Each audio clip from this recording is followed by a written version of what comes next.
For Creamer Media's Polity, I'm Sane Dhlamini. Researcher and analyst Professor Raymond Suttner joins me to discuss the Zuma problem.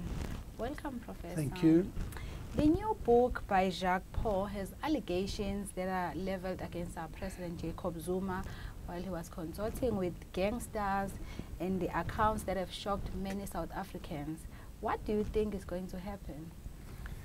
Yeah, you know, I'll try and write a column every week, and I am not sure sometimes what I am going to write about, and Zuma seems to come to the rescue. What Jacques Paul has produced in this book, I've got the book now, but I haven't read it through. What he shows in any normal democracy would have led to the resignation of the president and be part of a legal process, which would have seen him in jail probably a long time ago. It's really very shocking insofar as it shows that the criminal networks actually refer in confidential discussions between themselves to Zuma as actually being one of them, in a sense that they feel they can trust him. As Aliotti says, he is a gangster like us. Now, a lot of people responded on Sunday saying the public outrage, the media outrage, could well see the end of Zuma. And my response to this was to say that's not the way things work, because Zuma is very thick-skinned. He's not really concerned with outrage. He's not like your Westminster Prime Minister and things like this. And we've got to ask ourselves, who are the agents who can bring about the downfall of Zuma and the restoration of democracy in South Africa? Now, a lot of people are spending their time looking at the ANC December conference. And my argument is it may be important insofar as anyone is better than Zuma, although we need to remember, as I've said many times before, Zuma will remain president of the country. And Zuma, even with all these scandals, even if the NEC called on him to resign, the next president will probably not have a big majority at best. If they can pull this off and call on him to resign, he may not accept it. He's not Thabo Mbeki. He may just ignore them. So you've got quite a big problem in terms of relying on the ANC, relying on a motion in Parliament, and I think we've got to ask ourselves what the public can do. Public has been coming out, it's very, very important, coming out into the streets. But there is something lacking. And I think the organizers of many of these protests are not asking themselves what turns that public outrage into an ongoing power. What turns it into an ongoing power if it is an organized force?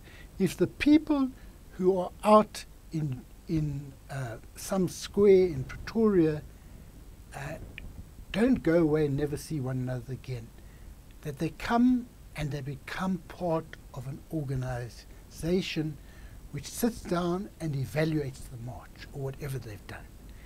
And they say, okay, we got this wrong, we got that right, what should we do next, and this, that, and the other. It can be that some of the people or all the people in one meeting come, say, from the nursing profession. There may be other people who all come from a particular city or town. They sit down and they discuss amongst themselves, how do we take this further? And then they learn that others are talking about this in another place, and they try and bring one another together. And what we are not getting here is evaluation and planning. Now, it may well be that Save South Africa and EFF and DA have their evaluations. In the case of EFF and DA, they share this presumably with their members.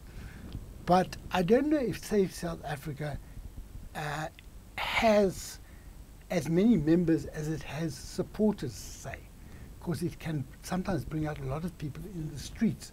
What happens to those supporters afterwards? Are they part of the evaluation and planning, which they may be planning another demonstration now? Who has taken part in planning it? So we need to think of trying to build a broad unity of forces.